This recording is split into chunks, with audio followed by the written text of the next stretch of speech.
सानिया 9 मई की मुश्तरका तहकीकाती टीम ने 14 मुकदमात की तफ्तीश मुकम्मल कर ली है, जिसमें चेयरमैन पीटीआई इमरान खान को कसूरवार करार दे दिया गया है। निजी टीवी न्यूज के मुताबिक 9 मई के मुकदमात की तफ्तीश करने वाली जेआईटी ने 14 मुकदमात की तफ्तीश मुकम्मल कर ली है, जिसमें 10 मुकदमात में चेयरमैन पीटीआई को कसूरवार करार दे दिया गया। ज़राए जेआईटी के मुताबिक चेयरमैन तहरीक इंसाफ के खिलाफ मरकजी मुकदमा 96/23 का चालान 2000 सिफात पर मुश्तमिल है।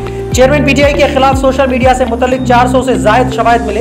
गिरफ्तार मुल्ज़िमान के बयानात और निशानदेही पर चेयरमैन पीटीआई को गुनाहगार करार दे दिया गया है। जेआईटी हुकाम के मुताबिक जिना हाउस हमले में बराह रास्त मुलविस 80 मुल्ज़िमान के बयानात में साजिश का अंसर वाज़े हुआ। 9 मई के वाक़यात पर दौरान तफ्तीश बराह रास्त साजिश के शवाहिद भी मिले। चेयरमैन पीटीआई के अपने बयानात हालात से मुतदाद पाए गए। जेआईटी के मुताबिक दीगर 9 मुकदमात में भी ठोस शवाहिद की रोशनी में चेयरमैन पीटीआई गुनाहगार करार पाए। 14 मुकदमात का चालान जल्द अदालत में जमा करवा दिया जाएगा। मज़ीद खबरों और अपडेट के लिए जोत न्यूज़ को लाइक करें, सब्सक्राइब करें और कमेंट सेक्शन में अपनी राय का इजहार ज़रूर करें। अल्लाह हाफ़िज़।